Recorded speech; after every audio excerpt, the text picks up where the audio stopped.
Hello, I'm Cameron Steer, Editor of Australian Outlook at the Australian Institute of International Affairs. Today I'm speaking with His Excellency Mr. Grigory Logvinov, Ambassador of the Russian Federation to Australia. Prior to taking up his current post in 2016, he was Ambassador at Large for the Russian Ministry of Foreign Affairs and Special Envoy for Northeast Asia Security.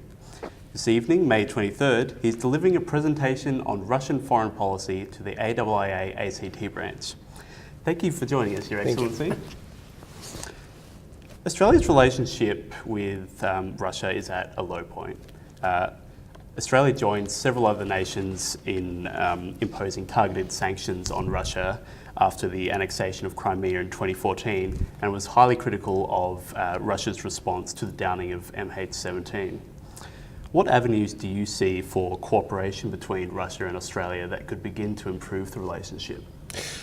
Well, first of all, I should apologize because I've heard some unpleasant wording towards Russia. That's why in my response, my answer, there would be also some unpleasant wordings. First of all, I should strongly object the definition of annexation of Crimea. What's amazing, for years long, the will of 79% of population of Crimea is being ignored. 79% of population of Crimea voted in favor of return of Crimea to Russia. What kind of annexation is it? And if you define what happened as annexation, please define how you view what happened to Kosovo. I would be very, I would appreciate. Secondly, what about the downing of MH17? Who was responsible?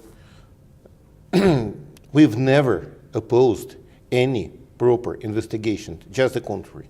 We've always insisted on a full-scale, proper investigation, and we were very cooperable with the International Investigation Group. But we are in favor of determining, not appointing, the guilty one. Actually, my personal view is that as early as ancient Romans formulated a principle, look who is the beneficiary. And just look who is beneficiary due to downing of the MH17. It's not the rebels, or you might call them separatists. So it's not the southeast of Ukraine in any case. It's not Russia in any case. So what about Russian-Australian relations? Yes, they are still at low profile. But I am very hopeful that we've passed the lowest point, and we're slowly but gradually getting back to normal. Of course, we still need to pass a very long and not that easy way to get back to full-scale normal relations. But I feel quite a clear positive trend, which makes me feel cautious optimism. In any case, I see very broad spheres, both in international regional policy and economy, where our two countries could have established and promote a mutually beneficial cooperation. It's in global affairs, it's non-proliferation, arms control. By the way, and we appreciate that Australia is upholding a very constructive position considering or concerning the recent trends in reductions of the situation around the nuclear armaments. You know that there are so-called extreme anti-nuclear states who demand, insist on unrealistic, and Australia is not among them. We can cooperate in regional problems of Asian Pacific, Northeast Asia, general regional security, security of navigation. What about economy and science technology? Science and technology, it's energy, LNG, space, and so on.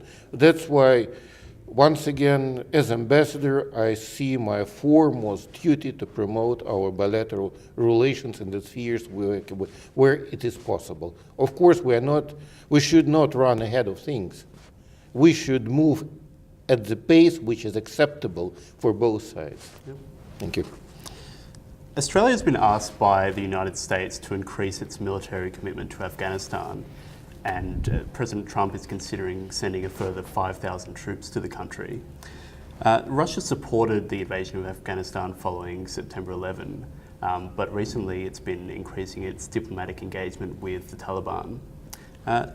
What are Russia's strategic interests in Afghanistan, and how would it view an increased NATO presence in that country? Well, you see, there are some not completely correct moments in this question. We're not increasing our diplomatic engagement with the Talibs. And I should say that we've noticed that in the recent months,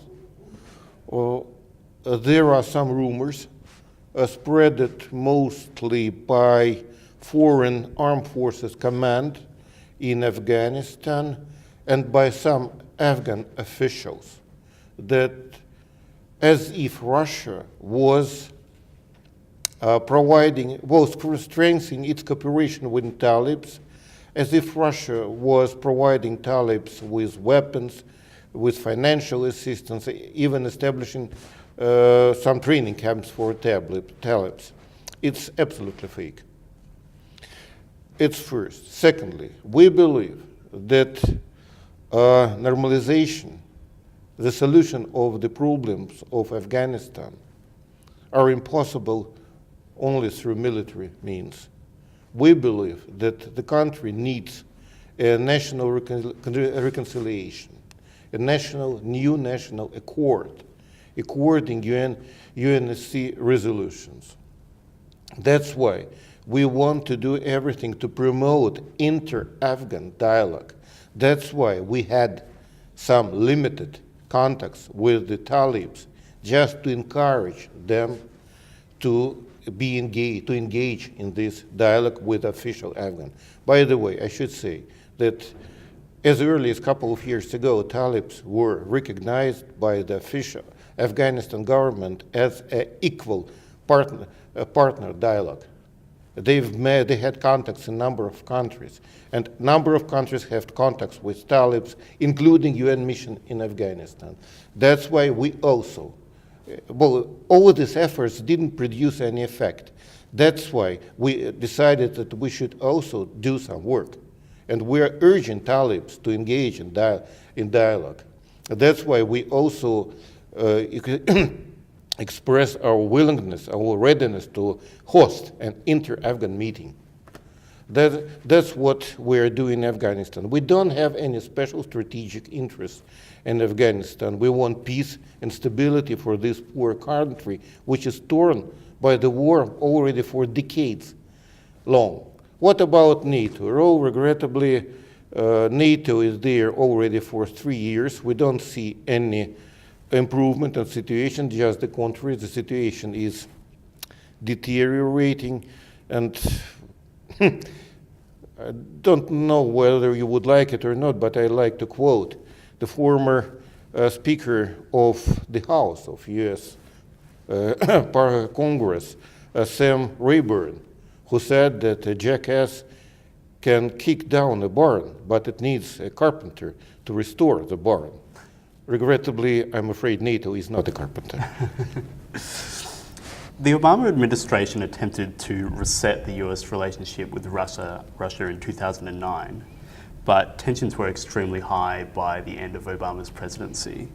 Similarly, President Trump, who appears to hold President Putin in high regard, has so far failed to improve the relationship between the two countries.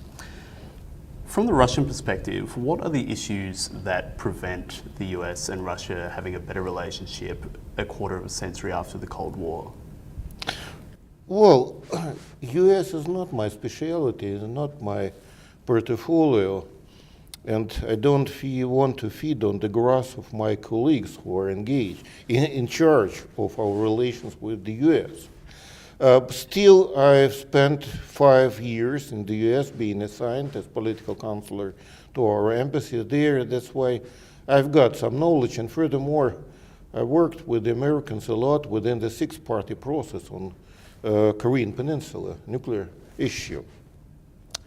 That's why I would share my personal view, how I perceive the situation. The US, the American administration, should accept Russia as it is, as the great country, as a global power, with its legitimate interests, with its own independent logic and independent behavior. And we should not try to suppress Russia, but we have to find a common ground.